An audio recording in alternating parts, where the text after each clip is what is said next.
Hello दोस्तों, कैसे हैं आप सभी। आप लोगों का कल 29 जनवरी को महात्मा ज्योतिबा फूले रोहिलखंड यूनिवर्सिटी में बीए फिफ्थ सेमेस्टर वाले बच्चों का को करिकुलर कोर्स का एग्जाम है और आपके पेपर का नेम है analytic ability and digital awareness. दोस्तों, इस पेपर का मैंने एक वीडियो कल अपलोड कर दिया था, आप उसको ज़रूर देखिएगा, बहुत इंपॉर्टेंट वीडियो है।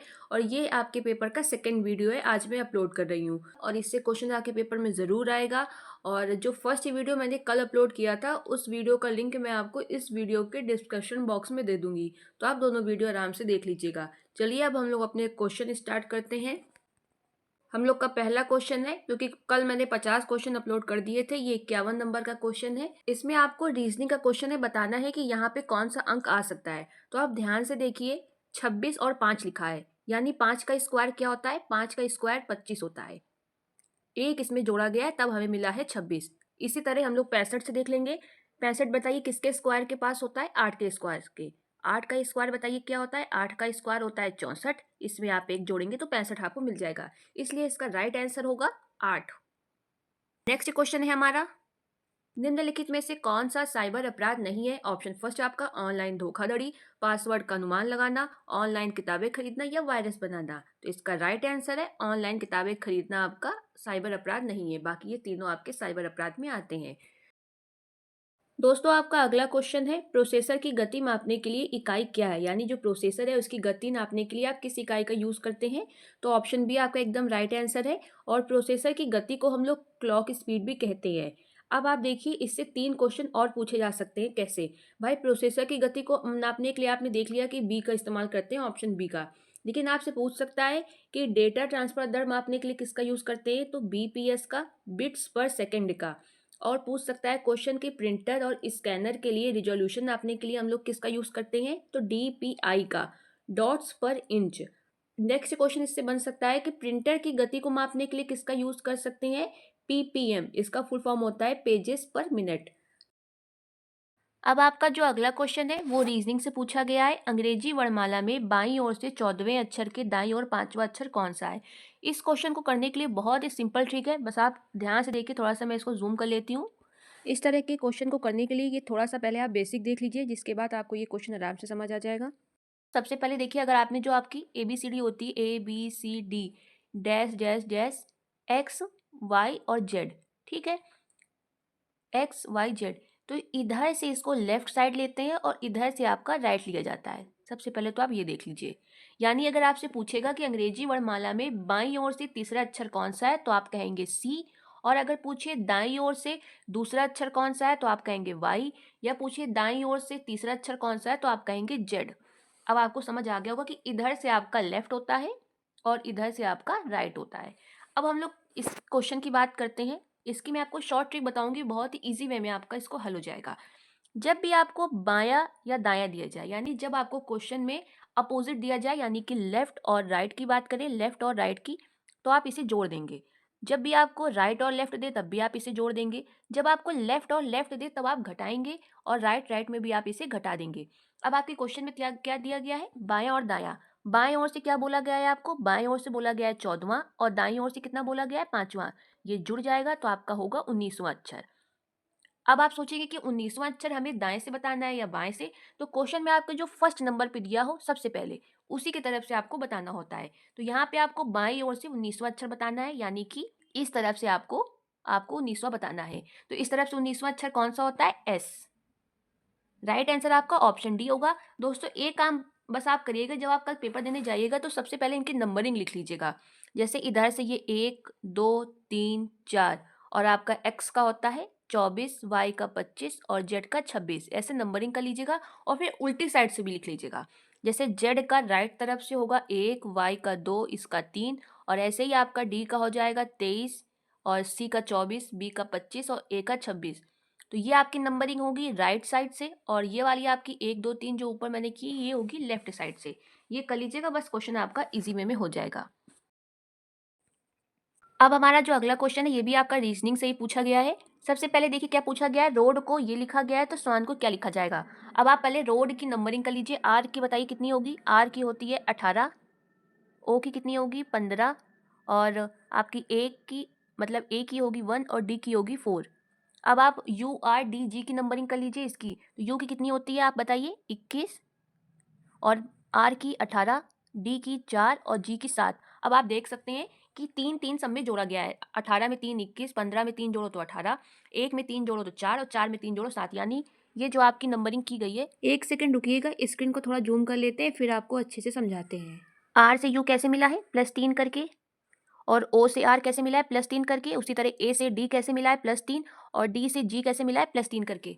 ठीक है, तो अब स्वान को बताइए कैसे मिलेगा। तो एस की कितनी होती है, एस की होती है 19, डब्ल्यू की होती है 23, ए की होती है 1, एन का होता है 14। ठीक है, अब आप इसमें +3 आपको करना है। 19 में 3 जोड़ो कितना होगा बताइए, 22, और 22 का क्या होता है वी। अब आप 23 में 3 जोड़ो 26, और 26 का होता है जेड। 1 में आप 3 जोड़ो तो आएगा आपका 4, और 4 का क्या होता है डी। फिर 14 में 3 जोड़िए कितना आएगा आपका, 14 में 3 जोड़ेंगे 17 आएगा, और 17 होता है क्यू का। आप देखिए आपके किसी ऑप्शन में ये आपका मैच कर रहा है, हाँ मैं बिल्कुल मैच कर रहा है, ऑप्शन आपका सेकंड, आपका सेकंड एकदम राइट है। तो फ्रेंड्स अब हमारा अगला क्वेश्चन भी रीजनिंग से ही पूछा गया है। गिव को लिखा गया है ये, तो बैट को लिखा गया है ये, तो गेट का पूछा गया है। अब आप इसमें बहुत दिमाग लगाएंगे, लेकिन मैं आपको एक चीज़ बताऊँ, इसमें नॉर्मल है। बस आपको जी का 5 दिया गया है, आई का 1 दिया गया है, वी का 3, ई का 7, बस आपको कॉपी करना है। बी का 9, ए का 2 और टी का 4 दिया गया है। वैसे ही बस आप गेट का कॉपी कर लेंगे। तो अब गेट का कॉपी करने के लिए आप सबसे पहले देखिए क्वेश्चन में जी का क्या दिया गया है आपको, 5, और ए का कितना दिया गया है, 2, टी का कितना दिया गया है बताइए, 4, और ई का कितना दिया गया है, 7। तो यही आपका आंसर है। बस आपको यही देखना है कि बी का कितना है, 9 है, और ए का कितना है, 2, टी का 4, ऐसे ही आप बस इनकी नंबरिंग यहाँ से निकाल लीजिए। तो राइट आंसर क्या होगा, 5 2 4 7, यानी कि राइट आंसर है आपका ऑप्शन 3। फ्रेंड्स हमारा अगला क्वेश्चन भी रीजनिंग का ही पूछा गया है। आपके पेपर का नेम ही आप देखिए क्या है, एनालिटिक एबिलिटी, यानी कि रीजनिंग के क्वेश्चन 10 से 15 आपके पेपर में दिए ही जाएंगे इस तरह के, और आपको सॉल्व करने ही पड़ेंगे, इसलिए अच्छे से देखिए। इस तरह के क्वेश्चन में आपको एक सीरीज दी जाती है, जैसे यहाँ आपको दी गई है 5 11 23 47 और 95। जहाँ क्वेश्चन मार्क है वहाँ आपको बताना है कि अगला डिजिट क्या आएगा, इनका आपस में कोई रिलेशन होता है, उसी से ये आगे डिजिट आती है कि आगे कौन सा नंबर आएगा। तो चलिए हम लोग इसको सॉल्व करते हैं। थोड़ा सा जूम कर लेते हैं इसको। 5 से 11 कैसे मिला है हम लोग को, +6 किया गया है, और 11 से 23 कैसे मिला है, +12 किया गया है। 23 से 47 आपको कैसे मिला है, 24 प्लस किया गया है, और 47 से 95 कैसे मिला है बताइए दोस्तों आपको, 48 आपका जोड़ा गया है। अब आप एक चीज़ देखिए, यहाँ पे एक पैटर्न फॉलो हो रहा है कि डबल किया गया है, 6 का 12, 12 का 24, 24 का 48, तो 48 का डबल क्या होगा यहाँ पे, 96, यानी 96 आप 95 में जोड़ेंगे तो हम लोग को अगला वर्ड मिल जाएगा। तो जोड़िए तो कितना आएगा बताइए, तो आपका आएगा 191। राइट आंसर होगा ऑप्शन फर्स्ट, यही आपका पैटर्न है। देखिए आप थोड़ा सा यहाँ पे भी अच्छे से देख लीजिएगा, अगर आपको मेरी राइटिंग समझ नहीं आई, मैंने यहाँ पे भी लिख दिया है कि 5 में आप 6 जोड़ें तो 11, 11 में 23 जोड़ें तो 12, और 23 में आप कितना जोड़ेंगे, 24 जोड़ेंगे 47 मिलेगा, 47 में 95 कैसे मिलेगा, 48 जोड़ के। तो नेक्स्ट आपका 96 आपको जोड़ना है। ये जस्ट आपका डबल हो रहा है, 6 दूनी 12, 12 दूनी 24, 24 दूनी 48, 48 दूनी 96, यही पैटर्न है, इसी तरह से सॉल्व होगा, इसका और कोई भी तरीका नहीं है। नेक्स्ट क्वेश्चन आपका ये भी रीजनिंग से ही पूछा गया है। इस क्वेश्चन को करने के मैं आपको 2 तरीके बताऊंगी, जो भी आपको ईजी लगे वो आप याद रखिएगा। देखिए आपसे इसमें पता है क्या फॉलो हो रहा है कि आपको क्यूब दिया गया है, फिर उसमें वही डिजिट घटानी है। यानी देखिए 1 का क्यूब, उसमें 1 घटाओ तो 0 मिल जाएगा आपको, ये 0 आपका। फिर आपका 2 का क्यूब, यानी 2 का क्यूब कितना होता है, 8, उसमें आप 2 घटाएंगे तो आपको 6 मिल जाएगा, यानी आपको ये डिजिट मिल जाएगी। उसके बाद 3 का क्यूब 9 होता है, 9 सॉरी 3 का क्यूब आपका 27 होता है, 27 में 3 घटा दीजिए तो आपको 24 मिल जाएगा, तो आपको ये डिजिट मिल जाएगी। उसके बाद 4 का क्यूब आपका 64 होता है, उसमें 4 घटा देंगे तो आपको 60 मिल जाएगा, ये वाला। उसके बाद 5 का क्यूब आपका 125 होता है, उसमें आप 5 घटाएँगे तो आपको 120 मिल जाएगा, ये डिजिट। उसके बाद 6 का क्यूब आपका कितना होता है? 6 का क्यूब आपका 216 होता है, आप उसमें 6 घटाएँगे तो आपको कितना मिल जाएगा? 210। तो अब आप बताइए अगला क्या हो सकता है? अगला होगा आपका 7 का क्यूब, और उसमें आपको 7 घटाना होगा, और 7 का क्यूब कितना होता है? 343। 343 में आप जब 7 घटाएँगे तो आपका आएगा 336। राइट आंसर आपका हुआ 336। दूसरा पैटर्न आपका, जो मैंने आपको पहला क्वेश्चन इसके ऊपर जस्ट बताया है ना, उसी तरह का ही है। इसको भी आप देख लीजिए। सिर्फ आपको इसमें शॉर्ट फॉर्म में डिफरेंस देखना होता है कि 0 से 6 में कितने का डिफरेंस है, 6 का। 6 से 24 में 18 का, 24 से 60 में 36 का डिफरेंस है, 60 में 120 का कितने का डिफरेंस है, 60 का। 120 से 210 में कितने का डिफरेंस है, 90 का। फिर आपको यहाँ डिफरेंस देखना है कि 6 से 18 में कितने का डिफरेंस है, 12 का, 18 से 36 में 18 का, 36 से 60 में 24 का, और 60 से 90 में डिफरेंस है 30 का। दोस्तों हमारा जो ये नीचे डिफरेंस निकल के आया है 12, 18, 24 और 30, इसी में हमारा पैटर्न फॉलो हो रहा है। आप देखिए 12 से 18, 18 से 24 और 24 से 30 में सब में 6 का बराबर अंतर है। अब हम लोग 30 में 6 जोड़ेंगे तो 36 आ जाएगा। फिर हम लोग ये 36 90 में जोड़ेंगे तो हम लोग का आएगा 126। अब जो ये 126 निकल के आया है ये हम लोग जोड़ेंगे 210 में तो हम लोग का आंसर आ जाएगा 336। तो फ्रेंड्स हमारा नेक्स्ट क्वेश्चन है, फायर बॉल का उपयोग संचार नेटवर्क में किसकी सुरक्षा के लिए किया जाता है? ऑप्शन फर्स्ट आपका एकदम सही है, अनऑथराइज्ड अटैक के लिए। फिर हमारा नेक्स्ट क्वेश्चन है, LDU की फुल फॉर्म क्या है? इसका फुल फॉर्म आपको बताना है। ऑप्शन सेकंड आपका एकदम सही है, liquid display unit. Option B आपका करेक्ट है। नेक्स्ट क्वेश्चन है आपका, निम्नलिखित में से कौन से नेटवर्क से टेलीफोन लाइनों का प्रयोग होता है? ऑप्शन फर्स्ट आपका एकदम सही है, वैन का प्रयोग होता है। अब आप ये वैन और पैन और लैन का फुल फॉर्म देख लीजिए, बहुत इंपॉर्टेंट है, पूछा जाता है। वैन का है वाइड एरिया नेटवर्क, पैन का है पर्सनल एरिया नेटवर्क और लैन का है local area network. Next question है हमारा, निम्नलिखित में से कौन सा आमतौर पर किसी शैक्षणिक संस्थान के डोमेन नाम से जुड़ा होता है? इसका राइट आंसर है ऑप्शन बी। अब देख लीजिए कि ऑप्शन ए में जो आपको दिया गया है ये किससे जुड़ा होता है, तो ये आपका गैर लाभकारी संगठनों से जुड़ा होता है। ऑप्शन सी आपका व्यावसायिक प्रतिष्ठान यानी कॉमर्शियल बिजनेस से होता है। और ऑप्शन डी आपका ये अमेरिकी सेना के लिए मेनली यूज किया जाता है। नेक्स्ट क्वेश्चन दोस्तों हमारा ये भी रीजनिंग का ही पूछा गया है। इसमें देखिए ये भी बहुत ही सिंपल है, बस आपको अगर आपका कैपिटल है तो आपको स्मॉल करना है, स्मॉल है तो कैपिटल करना है, बस इस तरह का आपको पैटर्न फॉलो करना है। तो देखिए आपको किसका पूछा गया है, आपको पूछा गया है PQR का। तो ये आपको कैपिटल P दिया गया है तो आपका स्मॉल होगा, स्मॉल Q है तो कैपिटल होगा, स्मॉल R है तो कैपिटल होगा। बताइए राइट आंसर क्या होगा? Option D. नेक्स्ट क्वेश्चन हमारा पूछा गया है, पेन का मतलब पेंसिल है और हॉकी का मतलब क्या होगा? देखिए पेन और पेंसिल दोनों का हम लोग इस्तेमाल लिखने के लिए करते हैं, तो हॉकी का इस्तेमाल क्यों करते हैं? खेलने के लिए। तो आपको कोई खेल की चीज ढूंढनी है, यानी फुटबॉल। फुटबॉल और हॉकी दोनों आपके खेलने की चीजें हैं। ये बिल्कुल राइट आंसर है ऑप्शन बी। मैदान बिल्कुल नहीं होगा, टीम भी आपका अलग है, खिलाड़ी भी आपका अलग है। हॉकी और फुटबॉल एकदम सही है। नेक्स्ट क्वेश्चन है हमारा, बेजोड़ को पहचाने, यानी कि आपको इन सब में कोई एक पैटर्न या रिलेशन आपको दिख रहा होगा और एक आपका बिल्कुल अपोजिट होगा। तो इसका राइट आंसर है ऑप्शन डी। अब कैसे ऑप्शन डी? आप ये देखिए PQ, देखिए बिल्कुल ये लगातार है, PQCDMN और टी के बाद क्या आएगा? टी के बाद यू आएगा, लेकिन यहाँ पे F दिया हुआ है तो ये आपका बेजोड़ है। यही आपका राइट आंसर होगा ऑप्शन डी। नेक्स्ट क्वेश्चन पे अब हम लोग चलते हैं। संडे को आपको ये दिया गया है तो आपको क्रिएशन का बताना है। तो आप यहाँ देख सकते हैं बहुत ही सिंपल क्वेश्चन है, बस आपको उल्टा दे दिया गया है कि वाई को आपको यहाँ लिखना है, फिर आपको ए लिखना है, फिर आपको डी लिखना है, फिर आपको एन लिखना है, फिर आपको यू लिखना है, फिर आपको एस लिखना है। बस इसी तरह आपको करना है। सबसे पहले आप क्या लिखेंगे क्रिएशन में? देखिए सबसे पहले आपको एन लिखना है, फिर आपको ओ लिखना है, फिर आपको आई लिखना है, फिर टी लिखना है, फिर ए, फिर ई के बाद आपको आर और आर के बाद सी। तो बताइए राइट आंसर क्या होगा? ऑप्शन ए आपका बिल्कुल मैच कर रहा है। आधुनिक कंप्यूटरों में निम्नलिखित में से कौन सा सामान्य प्रकार का प्राथमिक भंडारण है? ऑप्शन बी आपका एकदम सही है, सॉलिड स्टेट ड्राइव। इसका फुल फॉर्म बहुत इंपॉर्टेंट है, याद कर लीजिए, पूछा जाता है कि SSD का फुल फॉर्म क्या होता है, तो आप कहेंगे सॉलिड स्टेट ड्राइव। और HDD का क्या होता है? Hard disk drive.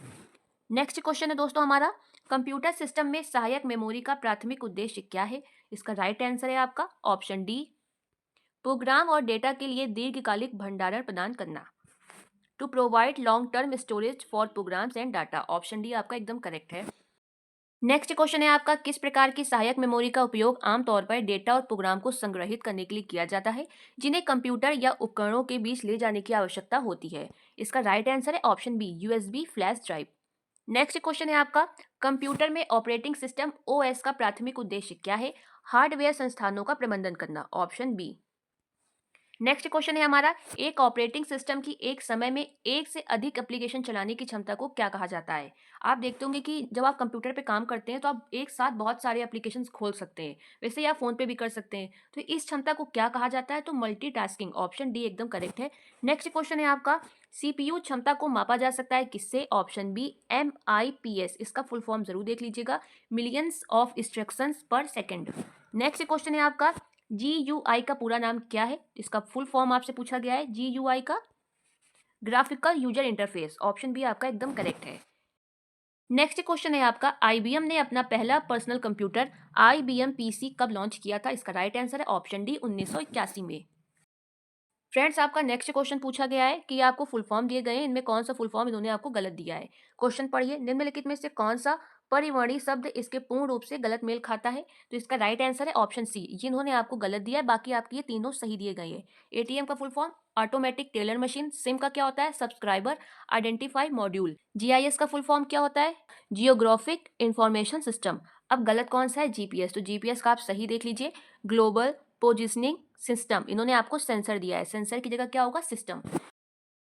फ्रेंड्स, आपका अगला क्वेश्चन है, निम्नलिखित में से कौन अरब वर्णों का प्रतिनिधित्व करता है? इसका राइट आंसर होगा ऑप्शन डी, गीगाबाइट। अब मैं आपको थोड़ा सा बताऊं, आपको गीगाबाइट समझ नहीं आ रहा होगा। आप कहते हैं कि अगर मैं आपसे पूछूं कि आपको कितना नेट मिलता है, आप कहेंगे 1 GB, 1.5 GB। तो वही आपका 1 GB, यही जीबी आपका जो ये है, यही आपका गीगाबाइट या गीगाबाइट है। अब आप देख लीजिए इसमें आपके कितने बाइट होते हैं, इसमें आपके अरब वर्णों का प्रतिनिधित्व करता है। अब आप देख लीजिए कि किलोबाइट यानी जो केबी होता है वो कितने करता है? वो 1000 बाइट का करता है।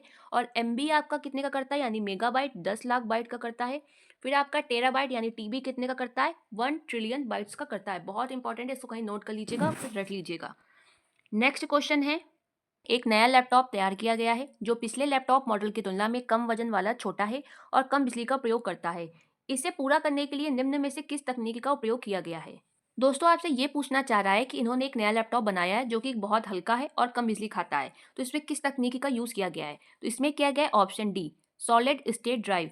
मेनली इस क्वेश्चन में आपसे सॉलिड स्टेट ड्राइव की विशेषताएं पूछ रहा है, क्योंकि सॉलिड स्टेट ड्राइव का यूज जब किया जाता है तो ये आपका कम वजन वाला होता है और बिजली का कम प्रयोग भी करता है। तो आपको मेन सॉलिड स्टेट ड्राइव की विशेषता याद रखनी है कि कम वजन वाला होता है और कम बिजली का प्रयोग करता है। फ्रेंड्स, आपका अगला क्वेश्चन है, हब एक है, ऑप्शन डी एकदम सही है, नेटवर्क डिवाइस। अगला क्वेश्चन है, प्रोग्रामिंग भाषा जावा किनके द्वारा विकसित की गई है? तो ऑप्शन डी आपका एकदम सही है, जेम्स गोसलिंग द्वारा।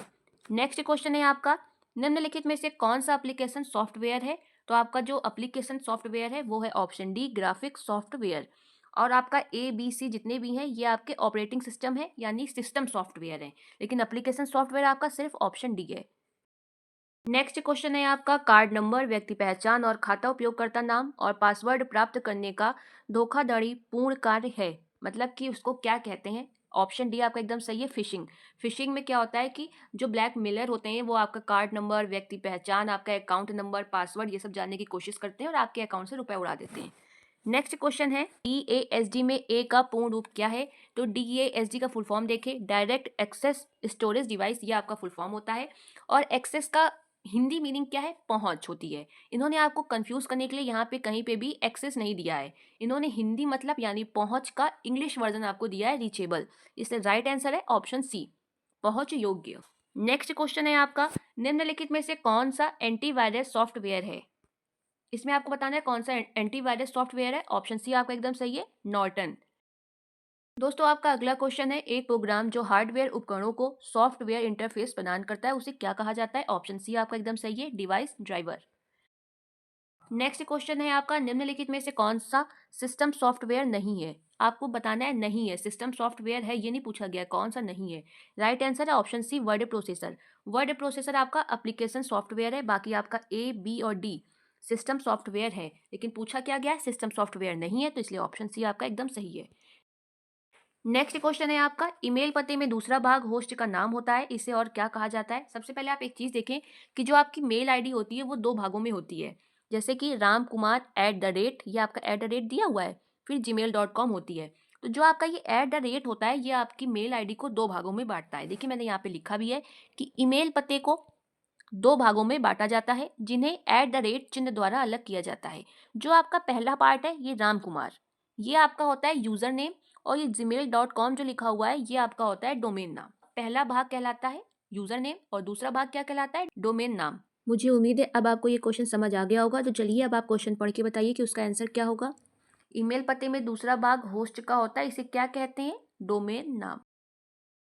नेक्स्ट क्वेश्चन है आपका, ईमेल क्लाइंट इनबॉक्स क्या दर्शाता है? इसका राइट आंसर है आने वाले ईमेल का ग्रहण एवं संरक्षण। ऑप्शन डी एकदम सही है। इसको मैं आपको चित्र द्वारा समझाती हूँ। देखिए आपको ऊपर एक चित्र दिख रहा है, इसमें ये इनबॉक्स दिख रहा है। अब आपको कुछ याद आया होगा कि जब भी आपके में कोई मेल आती है तो आप जीमेल को ओपन करते हैं, फिर लेफ्ट साइड पे आप क्लिक करते हैं, इनबॉक्स में जाते हैं। फिर आप बताइए इनबॉक्स क्या काम करता है? तो इनबॉक्स का काम क्या हुआ, जब भी कोई मेल आती है तो उसमें वो जाके इकट्ठा हो जाती है और आप जाके आसानी से उसमें देख लेते हैं। तो वही आपको यहाँ ऑप्शन में दिया गया है कि आने वाले ईमेल का ग्रहण एवं संरक्षण। नेक्स्ट क्वेश्चन है हमारा, कौन सा विकल्प अनफिनिश्ड ईमेल जो भेजा नहीं गया है को संरक्षित करता है? दोस्तों, कई बार आप ईमेल लिखते हैं लेकिन आप वो भेजते नहीं हैं, फिर आप बैक कर देते हैं, तो बताइए वो मेल कहाँ जाके सेव हो जाती है? ड्राफ्ट में सेव होती है। तो ऑप्शन फर्स्ट आपका एकदम सही है, ड्राफ्ट में संरक्षित करना। नेक्स्ट क्वेश्चन है, निम्नलिखित आइकॉन में कौन ईमेल में जोड़ने का कार्य करता है? जब भी आपको मेल में कोई फोटो भेजनी होती है तो आप कहाँ जाते हैं? जहां आप टाइप कर रहे होते हैं वहीं पे आप देखते हैं एक इस तरह का निशान बन के आता है, इस तरह का। अभी मैं आपको चित्र के द्वारा दिखा देती हूँ। ये देखिए, ये निशान बन के आ रहा है। यही पूछ रहा है कि इसको क्या कहते हैं। इसको कहते हैं, अब आपका राइट आंसर है option B, paper clip icon. अब आप क्वेश्चन पढ़िए, आपको समझ आ जाएगा। निम्नलिखित आइकॉन में कौन ईमेल में जोड़ने का कार्य करता है? तो paper clip icon, option B आपका एकदम करेक्ट है। नेक्स्ट क्वेश्चन है आपका, निम्नलिखित में कौन ईमेल भेजने के लिए जरूरी है? कौन जरूरी है? सेंडर की मेल आईडी, ऑप्शन बी एकदम सही है। नेक्स्ट क्वेश्चन है आपका, यूजर को कौन आदेशित करता है एक फाइल को ईमेल से भेजने के लिए? अब आदेशित आपको थोड़ा कंफ्यूज कर रहा होगा, तो निर्देशित भी हो सकता है, यानी यूजर को कौन निर्देश देता है कि आप कोई एक फाइल ईमेल से भेज सकते हैं। अभी मैंने आपको ऊपर बताया था वो जो ऐसा निशान, इसी को हम लोग क्या कहते हैं? अटैचमेंट, ऑप्शन डी एकदम सही है। ये भी आप चित्र के द्वारा देख लीजिए, आपको समझ आ जाएगा। ये वाला ऑप्शन है आपका। नेक्स्ट क्वेश्चन है, ईमेल पते में क्या क्या होता है? बताइए, अभी मैंने आपको मेल आईडी ऊपर पूरी समझाई थी, बताइए उसमें क्या क्या होता है? आपका यूजर नेम होता है और डोमेन होता है। सबसे पहले आपका यूजर नेम आता है, उसके बाद डोमेन, ऑप्शन बी आपका एकदम सही है। नेक्स्ट क्वेश्चन है आपका, फॉर्मूला में त्रुटि दिखाने के लिए कौन सा चिन्ह यूज होता है? ऑप्शन बी आपका हैश। फ्रेंड्स, आपका नेक्स्ट क्वेश्चन है, आप सबसे पहले इन दोनों क्वेश्चन को एक साथ देखिएगा। 94 और 95 नंबर जो क्वेश्चन है, इनको आप एक साथ देखिएगा, तब आपको समझ आ जाएगा अच्छे से। 94 में क्या पूछा गया है? 94 में, निम्नलिखित में से कौन सा ओपन सोर्स ऑपरेटिंग सिस्टम का उदाहरण है? तो आपका ओपन सोर्स का है लिनक्स, ऑप्शन बी आपका एकदम सही है। ऑप्शन ए और सी यानी विंडोज और मैक ओएस आपका क्लोज्ड सोर्स ऑपरेटिंग सिस्टम है, लेकिन आपका ओपन सोर्स पूछा गया है तो लिनक्स आपका ओपन सोर्स है। फिर आपका 95 क्वेश्चन आता है, एंड्रॉयड क्या है? तो आपका जो एंड्रॉयड है वो आपका ऑपरेटिंग सिस्टम है। ये भी आपका लिनक्स कर्नल पे आधारित एक open source mobile operating system है। अब आप सोच रहे होंगे कि फिर मैंने 94 का आंसर लिनक्स क्यों लिखा? एंड्रॉयड भी तो ठीक हो सकता है, क्योंकि वो भी आपका open source mobile operating system है। तो यहाँ पे इन्होंने आपको थोड़ा सा देखिए ऑप्शन में केवल लिख दिया है, यही आपका गलत है। सिर्फ एंड्रॉयड होता तो आप टिक कर सकते थे, लेकिन उन्होंने केवल जोड़ दिया, इसलिए ये गलत है। इसका एक बार देख लीजिएगा कि 94 का राइट आंसर ऑप्शन बी है और 95 का है ऑप्शन ए। फ्रेंड्स, हमारा नेक्स्ट क्वेश्चन है, 5 व्यक्ति A B C D E एक पंक्ति में बैठे हैं, सी ए और डी के बीच में है, बी एक छोर पे बैठा है, कौन सा व्यक्ति आपसे पूछा गया है बीच में नहीं हो सकता? इन्होंने क्वेश्चन में ये जवाब दे दिया है कि बी एक छोर पे बैठा है। जब बी एक छोर पे बैठा है, ये नहीं पता हमें कि वो इस छोर पे है कि इस छोर पे, लेकिन छोर पे तो होगा ना, तो ऑटोमेटिक सी बात है कि वो बीच में आ ही नहीं सकता जब छोर में दिया है, तो ऑप्शन डी आपका एकदम करेक्ट है। नेक्स्ट क्वेश्चन है हमारा, दी गई आकृति में कितने त्रिभुज हैं? इसका राइट आंसर है ऑप्शन 4 यानी 20 हैं आपके टोटल इसमें त्रिभुज। अब 20 त्रिभुज आप देख लीजिए कैसे हुए, थोड़ा सा मैं इसको जूम कर लेती हूँ। फ्रेंड्स, जब भी आपको त्रिभुज पूछे सबसे पहले आप उसमें नंबरिंग कर लीजिए। चलिए हम लोग नंबरिंग कर लेते हैं। जैसे ये आपका पहला, ये आपका दूसरा त्रिभुज हुआ, ये जो अंदर अंदर है एक, ये आपका दूसरा त्रिभुज, फिर ये आपका तीसरा त्रिभुज, ये आपका चौथा त्रिभुज, फिर ये आपका पांचवा त्रिभुज, ये आपका छठा, ये आपका सातवां और ये आपका आठवां त्रिभुज हुआ। ये आपके 8 त्रिभुज टोटल हो गए, ठीक है। अब हम लोग बात करते हैं दूसरे त्रिभुजों की। ये आपका देखिए 9वां, ये आपका 10वां, ये आपका 11वां और ये आपका हो गया 12वां। अब टोटल कितने त्रिभुज हो गए दोस्तों हम लोग के? इसको हटा दीजिए, अब हम लोग के हो गए 12, ठीक है। 8 तक मैंने नंबरिंग कर दी थी, ये आपका हो गया 9वां, ये 10वां, ये 11वां और ये आपका हो गया 12वां। अब हम लोग देखते हैं और त्रिभुजों के बारे में। ये देखिए, अभी आपको मैंने छोटे छोटे त्रिभुज बताए हैं, अब देखिए बड़े वाले त्रिभुज।